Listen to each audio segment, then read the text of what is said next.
Hizb ut তৌহিদ আন্দোলন নিয়ে দাঁড়িয়েছি। আমাদের মূল কথাটা কি? আমাদের মূল বক্তব্যটা হচ্ছে, এই পৃথিবীটা আল্লাহ সৃষ্টি করেছেন। এটা কেউ সৃষ্টি করেনি। ডোনাল্ড ট্রাম্পও সৃষ্টি করেনি, শি জিনপিংও না, নরেন্দ্র মোদীও না, মিস্টার পুটিনও না, আল্লাহ করেছেন। এর স্রষ্টা আল্লাহ, আমরা সবাই তার সৃষ্টি।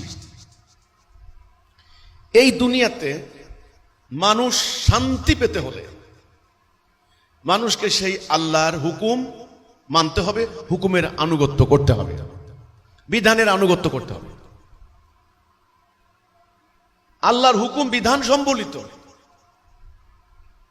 আয়াত নিয়ে, মেসেজ নিয়ে যুগে যুগে নবী রাসূল পাঠিয়েছেন। আল্লাহ নবী রাসূলরা এসেছেন। এর ধারাবাহিকতায় শেষ নবী আমাদের হযরত মুহাম্মদ মুস্তাফা সাল্লাল্লাহু আলাইহি সাল্লাম, আমরা যার উম্মত। তিনি সংগ্রাম করে আল্লাহর দেওয়া দ্বীন প্রতিষ্ঠা করে তিনি প্রমাণ দিয়েছেন যে আল্লাহর দেওয়া দ্বীন ছাড়া মানুষের শান্তি আসবে না। আরবের সমাজে শান্তি ছিল না আজকের মতো। মানুষ ভয়ে আতঙ্কে থাকতো কখন কার বাড়ি ডাকাতি হয়, ঠিক আজকের মতো। সেদিন দেখলাম কোন একটা রূপালী ব্যাংকে 40 জন ডাকাত ঢুকছে, হাজার হাজার মানুষ ঘেরাও দিছে, পুলিশ, র্যাব, সেনাবাহিনী ঘেরাও দিয়ে আছে ডাকাতদেরকে দমন করার জন্য। এখনো যেরকম নারীদেরকে হেনস্থা করা হয়, ঠিক জাহিলি সমাজে নারীদেরকে হেনস্থা করা হতো। মাদক ছিল, মানুষকে বেচা কেনা করতো, মানুষের হাট, মানুষের বাজার, এটাকে বলে দাস ব্যবসা, এটা ছিল। আচ্ছা, তো ওই সমাজটাকে পরিবর্তন করে দেওয়া হলো। পরিবর্তন করে দিলেন একজন মানুষ, তিনি হলেন হযরত মুহাম্মদ মুস্তাফা সাল্লাল্লাহু আলাইহি সাল্লাম। কি দিয়ে পরিবর্তন করলেন? কোন পরশ পাথর দিয়ে, কোন জাদুর কাঠি দিয়ে? আরবের মানুষ যে একেবারে ভালো মানুষ আসলে বিষয়টা তা তো না।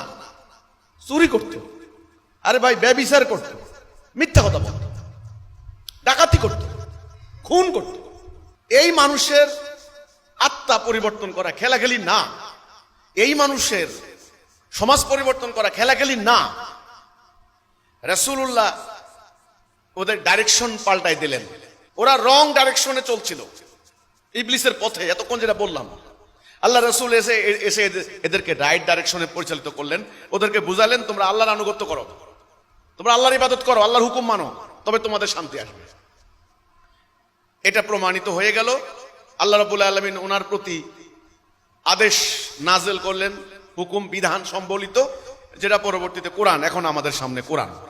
আল্লাহ রাসূল এই দিনটা প্রতিষ্ঠা করলেন। ওকে, প্রতিষ্ঠা করার পরে আমরা কি দেখলাম? ঠিক এরকম পরিস্থিতি এরকম হয়ে গেল। অশান্তি ছিল, শান্তি এসে গেল। বিশৃঙ্খলা, শৃঙ্খলা হলো। হানাহানি, শান্তি আসলো।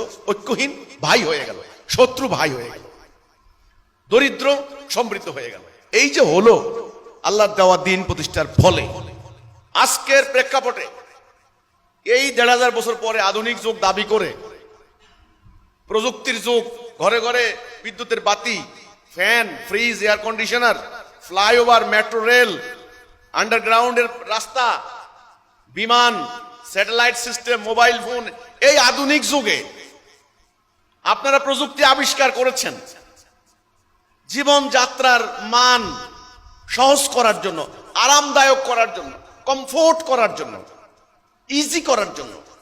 কিন্তু শান্তি কি কায়েম করতে পেরেছেন? শান্তি কি হয়েছে? শান্তি হয়নি।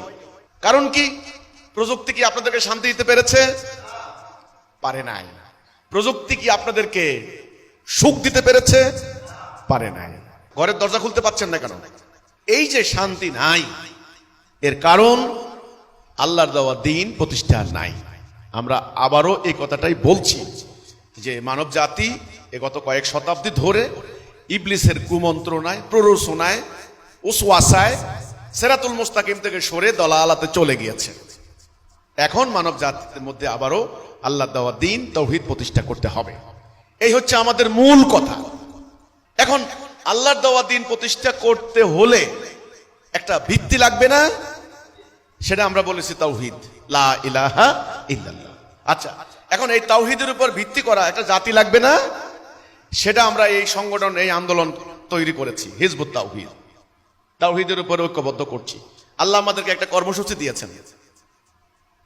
আমরা আল্লাহর এই কর্মসূচি মোতাবেক জেহাদ করে আল্লাহর দ্বীন প্রতিষ্ঠা করার জন্য চেষ্টা করছি। তো আমাদের এই বক্তব্য, সিম্পল বক্তব্য, সেটা হচ্ছে এই, আপনি মুসলমান হিসাবে আপনি যেহেতু আল্লাহকে বিশ্বাস করেন, পূর্ণ বিশ্বাস করতে হবে। আংশিক বিশ্বাসের নাম শিরিক। আল্লাহ বললেন শিরিক ক্ষমা করবেন না, ইন্নাল্লাহা লা ইয়াগফিরু আন ইউশরাকা বিহি, তিনি শিরিক ক্ষমা করবেন না। অথচ আমরা শিরিক করে চলেছি। আমরা নামাজ পড়ি, কে বলেছেন? আল্লাহ। রোজা রাখি, কে বলেছেন? আল্লাহ। হজ করি, কে বলেছেন? আল্লাহ। গরু কোরবানি দিই, কে বলেছেন? আল্লাহ। ভালো কথা, আদালতে বিচার আল্লাহ কি বলেননি? অর্থনীতি আল্লাহ কি বলেননি? শাসন ব্যবস্থা আল্লাহ কি বলেননি?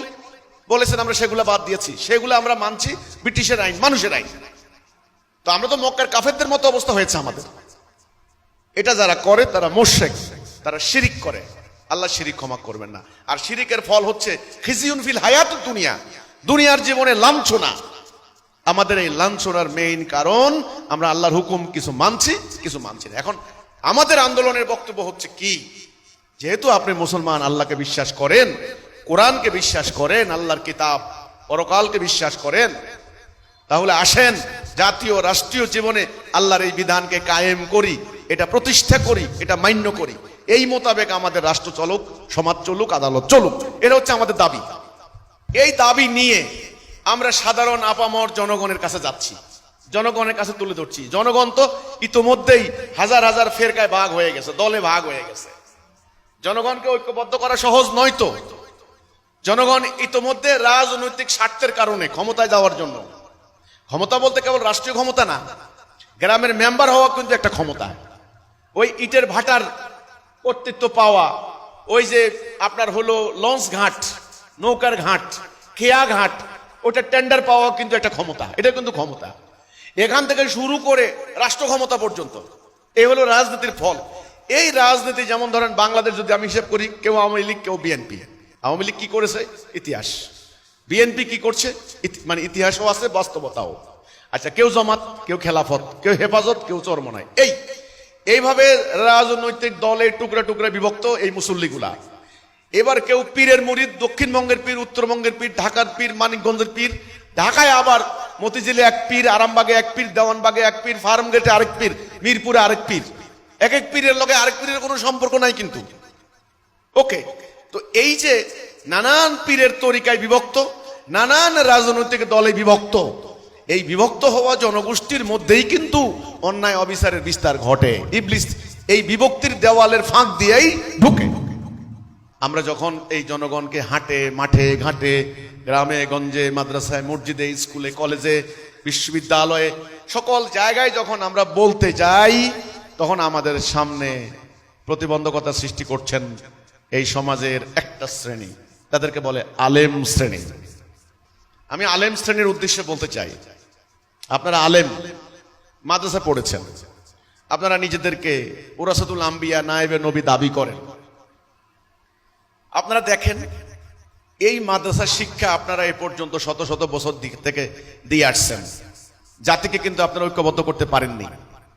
এটা এই বাস্তবতা আপনাদের স্বীকার করতেই হবে। আপনাদের মাদ্রাসার মধ্যেও নানান ধরনের আকীদাগত ডিফারেন্স আছে, এটাকে বলে স্কুল অফ থট। আপনাদের আলিয়া মাদ্রাসা এক ধরনের আকীদা, আপনাদের কাওমি মাদ্রাসা আরেক ধরনের আকীদা। আপনাদের সালাফি মাদ্রাসা এক ধরনের আকীদা, আহলে হাদিস মাদ্রাসা আরেক ধরনের আকীদা। আবার আহলে সুন্নাত ওয়াল জামাত তারা কিছু মাদ্রাসা করে, ওদের আবার আরেক ধরনের আকীদা। এই যে আপনাদের ইসলাম সম্পর্কে, ইসলামের বুনিয়াদি বেসিক বিষয়গুলি সম্পর্কে, আমল সম্পর্কে এই যে নানান ধরনের দৃষ্টিভঙ্গিগত ব্যাপার পার্থক্য হয়ে গেছে, আপনারা তো আর উম্মাকে ঐক্যবদ্ধ করতে পারবেন না। হ্যাঁ, আপনারা একটা কাজ করেছেন, ভালো কথা। 10 বছর বয়স থেকে 30 বছর বয়স পর্যন্ত যখন একটা ছেলে যখন মাদ্রাসা ভর্তি হয়, স্বাভাবিকভাবেই তাকে আরবির প্রথমে বর্ণমালা মুখস্থ করানো হয় একেবারে সহি শুদ্ধ করে, এবং এগুলা পরবর্তীতে মস্ক করানো হয়। হ্যাঁ, মাখরাজ যেন ঠিক থাকে, মধ্যের হরফ কোনটা, একদম সব মানে সহি শুদ্ধ উচ্চারণ রীতি আপনারা শিক্ষা দিচ্ছেন।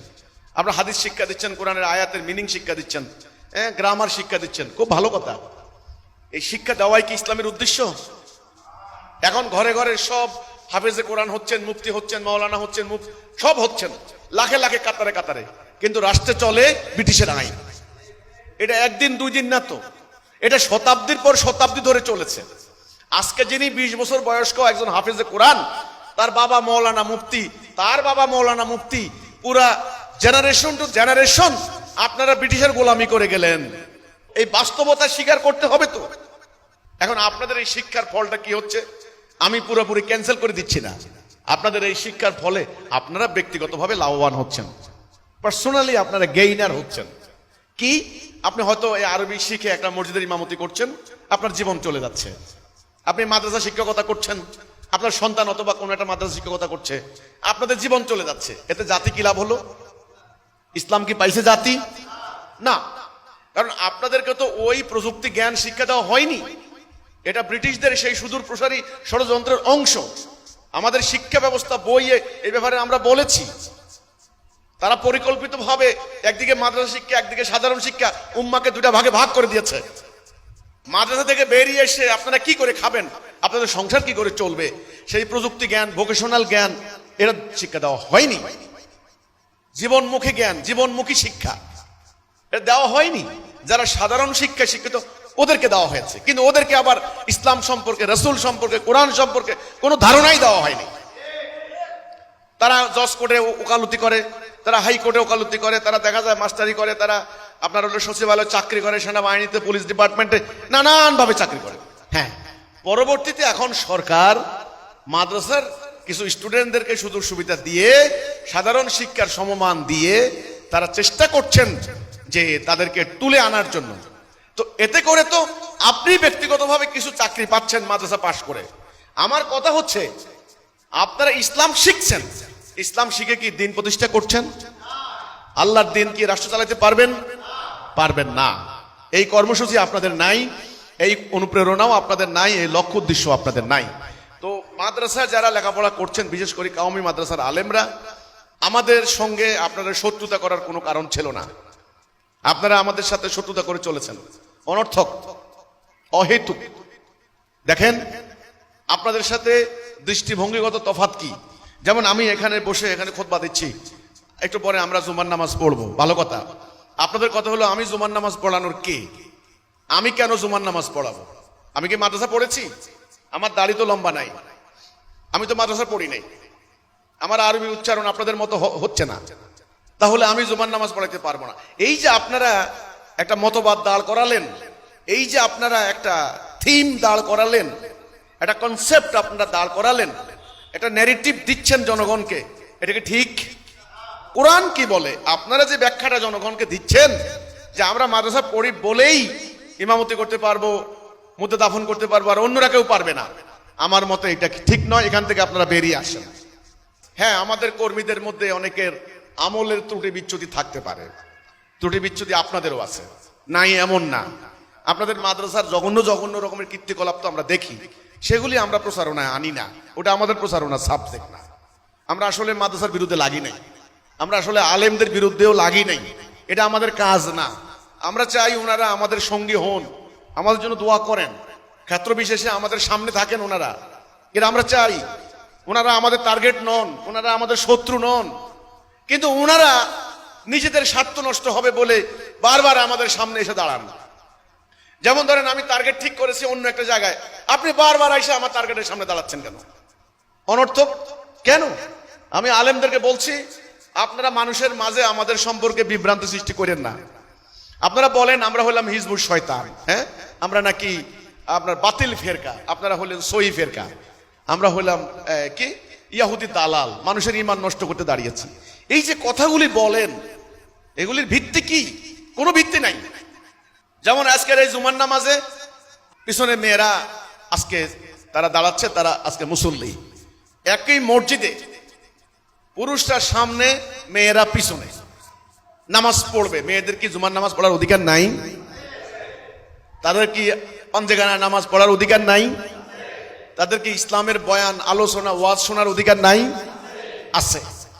তো তাহলে হজের ময়দানে, সেখানে হজের দিন আরাফাতের ময়দানে যিনি হজের ইমাম সাহেব থাকেন, ওনার বক্তব্য, ভাষণ সেই জোহরের নামাজ থেকে আসরের নামাজ পর্যন্ত লক্ষ লক্ষ নারী পুরুষের পাশাপাশি বসে শুনছেন কেমনে, কিভাবে? আমরা বলেছি যে মেয়েদেরকে ইসলাম মর্যাদা দিয়েছে, অধিকার দিয়েছে, তাদেরকে বঞ্চিত রাখেন না। আপনাদের সংকীর্ণ মনোভাবের কারণে এই যে মাস্তা মাসাইলের কতগুলি জাল আপনারা তৈরি করেছেন, এগুলো ইসলাম নয়, এগুলা কোরআনের সাথে সাংঘর্ষিক, এগুলো কোরআনের সাথে যায় না। আপনারা ফিতনা হবে এই আশঙ্কায়। তাকওয়া ফরেজগারির নমুনা, ফরেজগারি করতে করতে আল্লাহ রাসূল থেকে বেশি দূর যাইয়েন না, এটার নাম বাড়াবাড়ি। আপনাদের কোন একটা মসজিদে দেখি না জুমার নামাজে মেয়েদেরকে আপনারা সুযোগ দিচ্ছেন। আপনারা বলেন যে এই তোমাদের ঘরেই থাকা ভালো। ওই একটা হাদিস বাইর করেন যে এটা ওই মেয়েদের মকবুল হজ সমান যদি ঘরে ওরা নামাজ পড়ে। তাহলে এই সংগ্রাম করবে কে? পরিবর্তন করবে কে? মানুষের তৈরি এই বিধান পরিবর্তন করে দিয়ে আল্লাহর দেওয়া বিধান কে কায়েম করবে? দুনিয়াতে মুসলমান উদ্বাস্তু, তাদের কোনো অধিকার নাই। আজকে মিয়ানমারে 22 লক্ষ মুসলমান বের করে দিয়েছে, এই লক্ষ লক্ষ নারী এভাবে কিন্তু পড়ে আছে। আমার কথা, রাসূলুল্লাহ নারীরা যোদ্ধা নারী ছিলেন, তাদেরকে যুদ্ধবিদ্যা শিক্ষা দেওয়া হয়েছে। আপনারা সেই শিক্ষা মানুষকে দেন নাই। আপনাদের এই ধরনের অনেক সংকীর্ণতা আছে। আপনারা লম্বা দাড়ি না রাখলে সে মুসলমান না। আমরা বলেছি এটা সুন্নত, এটা নিয়ে বাড়াবাড়ি করেন না। যারা দাড়ি রাখবে রাখুক, তার সওয়াব হবে। যারা রাখবে না তাকে কাফের ফতোয়া দিয়ে আপনি তাকে কোনো সুযোগ দিবেন না, এটা হতে পারে না। ইসলামে ঐক্যবদ্ধ হওয়ার জায়গা হচ্ছে লা ইলাহা ইল্লাল্লাহ। লা ইলাহা ইল্লাল্লাহ যে বলবে সে জান্নাত যাবে। এখানে দাড়ি টুপি তো শর্ত নয়। সার্বজনীন ভাবে ইসলামকে আমরা উদার নৈতিক উপায়ে বিজ্ঞানসম্মত ভাবে আধুনিক যুগের মানুষের মতো করে আমরা এই দেশের এই দুনিয়ার মানুষ যেন নারী পুরুষ, কৃষক শ্রমিক জনতা, ডাক্তার ইঞ্জিনিয়ার আইনজ্ঞ বিশেষজ্ঞ, বিজ্ঞান মনস্ক মানুষ, যুক্তিশীল মানুষ, শিক্ষিত মানুষ, সারা দুনিয়ার মানুষ যেন ইসলামকে গ্রহণ করতে পারে। ইসলামকে আমরা গ্রহণযোগ্য, ইসলামকে অনুসরণযোগ্য, ইসলামকে প্রাসঙ্গিকভাবে যৌক্তিকভাবে বৈজ্ঞানিক উপায়ে উদার নৈতিক উপায়ে আমরা তুলে ধরার চেষ্টা করছি। আপনারা যেটা পারেননি, যেটা আপনাদের দ্বারা হয়নি, আপনাদের সংকীর্ণতার কারণে হোক, ভয়ভীতির কারণে হোক, সত্য কথা বলতে গেলে মাদ্রাসা চাকরি চলে যাবে, সত্য কথা বলতে গেলে মসজিদের ইমামতি চলে যাবে, যে কারণে হোক, যেটা আপনারা বলতে পারেননি, যেটা আপনারা করতে পারেননি, সেটা করার জন্য আমরা নেমেছি। এবার আমাদের উচ্চারণে ভুল, আমাদের দাড়িতে ভুল, এগুলো না বলে বরং এগিয়ে আসুন, আমাদের ব্যাপারে বিভ্রান্তি সৃষ্টি করেন না। আল্লাহ সহ্য করবে না, কারণ সত্য চাপা দিয়ে রাখা যায় না। আমরা সত্য নিয়ে দাঁড়িয়েছি। আমরা যদি অন্যায় না করি, আমরা যদি শিরিক কুফরের সঙ্গে আপোষ না করি, আমরা যদি জিহাদ চালিয়ে যাই, শহীদ হওয়ার জন্য রাস্তায় নামি, আপনাদের কোনো ষড়যন্ত্রের কাজ হবে না ইনশাআল্লাহ, কোনো ষড়যন্ত্রের কাজ হবে না। তো কাজে আমি ওলামায়ে কেরামদেরকে বলবো, আমাদের সমাবেশ ভণ্ডুল করার জন্য এত অস্থির হইয়েন না। কোরআন বলে ষড়যন্ত্র যে করে, ষড়যন্ত্রকারীকেই ষড়যন্ত্র আচ্ছন্ন করে। আমাকার ও মাকার আল্লাহু আল্লাহু খায়রুম মাকিরিন। আজকে যদি আপনি আমার মানবাধিকার লঙ্ঘন করেন গায়ের জোরে, আগামী দিন আপনার কণ্ঠ ছেড়ে ফেলবে মানুষ, আপনি কথাই বলতে পারবেন না, আপনার কোনো অধিকারই স্বীকার করা হবে না। এই সমস্ত আমল জমা হচ্ছে। এখন তো জমা করার জন্য অসুবিধা নাই, দুনিয়ার সব উপাদান আছে। আপনাদের সমস্ত কীর্তিকলাপ, আপনাদের সমস্ত আমল, আপনাদের সমস্ত কার্যকলাপ মিথ্যাচার সব জমা হচ্ছে। কিন্তু এই জন্যে রাসূলের সাহাবীদেরকেও মক্কার আবু জাহেলরা এক সময় খাটো করে দেখতো, দুর্বল ভাবতো, ছোট করে দেখতো। কিন্তু একটা পর্যায়ে যখন রাসূলকে আল্লাহ বিজয় দিলেন, তখন খাটো করার আর কোনো সুযোগ নাই। এই জন্যে আমি আমাদের দেশের মাদ্রাসা শিক্ষিত আলেমদেরকে বলতে চাই, আপনারা মুসল্লিদের সামনে আমাদের সম্পর্কে মিথ্যাচার করবেন না। ওয়াজ মাহফিলে সাধারণ মানুষ শুনতে যায়, সেখানে আমাদের সম্পর্কে গুজব রটাবেন না, মিথ্যাচার করবেন না। হ্যাঁ, সরকার আপনাদের এই মবের ভয়ে এখন আপনাদেরকে আইনের আওতায় আনে না। আল্লাহ রাব্বুল আলামিনের স্পেশাল ফেরেশতা যেদিন গ্রেফতার করবে, সেদিন কোনো সরকার মানবেন না আল্লাহ। কিন্তু আল্লাহ ধরা বড়, এই জন্য আল্লাহকে ভয় করুন। আমরা আপনাদেরকে আহ্বান করব, আমাদের সম্পর্কে পুনরায় আপনারা স্টাডি করুন। আমাদেরকে লক্ষ্যবস্তু বানাবেন না, আমাদেরকে টার্গেটে পরিণত করবেন না, আমাদের সদস্যদের জানমালের ক্ষয়ক্ষতি করবেন না। এটা হবে অন্যায়, এটা চরম অন্যায়। হয়তো কিছুদিন আপনারা আত্মতৃপ্তিতে ভুগতে পারেন, উল্লাসে ভুগতে পারেন, সেটা পরিশেষে আপনাদের জন্য পরিতাপের কারণ হবে, বুমেরাং হবে। আমরা আল্লাহর জন্য দাঁড়িয়েছি, আল্লাহ আমাদেরকে সাহায্য করবেন ইনশাআল্লাহ। ঠিক আছে? তো কাজেই আমাদের টার্গেট কিন্তু ওলামায়ে কেরাম নয়, আমাদের টার্গেট কিন্তু মাদ্রাসার কোনো শিক্ষিত লোক নয়। আমাদের টার্গেট হচ্ছে আল্লাহর দ্বীন প্রতিষ্ঠা করা। ব্যাস ইনারা যদি আমাদের সামনে প্রতিবন্ধকতা সৃষ্টি না করে, তাহলে আমাদের এই কাজ, আল্লাহর দ্বীন প্রতিষ্ঠার এই লড়াই অনেক আগেই অনেক দূর চলে যাইতো। আরে ভাই, আল্লাহর দ্বীন প্রতিষ্ঠা হলে তো আপনারাই লাভবান হবেন, আপনারাই সুবিধা পাবেন, যেহেতু আপনারা ইসলামের জ্ঞান নিয়েছেন। তবে কিন্তু কাজ করে খেতে হবে না, মানুষের ঘাড়ের উপরে ঠ্যাং রেখে খাইতে পারবেন না, এবং ধর্ম ব্যবসা করা বন্ধ করতে হবে। হয়তো এই ভয়ে ওনারা আমাদের বিরোধিতা করছেন।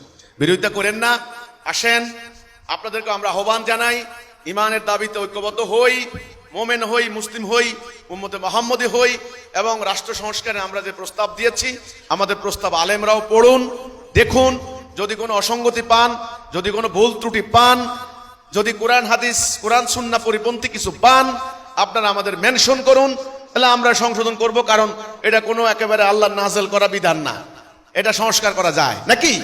কিন্তু সংস্কার করা যাবে না এই বিধান, এটা আল্লাহর কোরআন ইনট্যাক্ট রাসূলের উপর নাযিল হয়েছে। এটা হবে আমাদের বুনিয়াদি ভিত্তি, আমাদের রাষ্ট্র পরিচালনার আইন কানুন সকল ক্ষেত্রের ভিত্তি হবে আল্লাহর বিধান। এটা আমরা কায়েম করতে দাঁড়িয়েছি।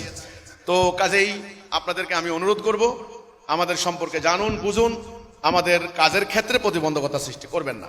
আল্লাহ আমাদের সবাইকে সত্য বোঝার তৌফিক দান করুক। ওয়া মা তৌফিক ইল্লা বিল্লাহ। সালামু আলাইকুম ওয়া রাহমাতুল্লাহি ওয়া বারাকাতুহু।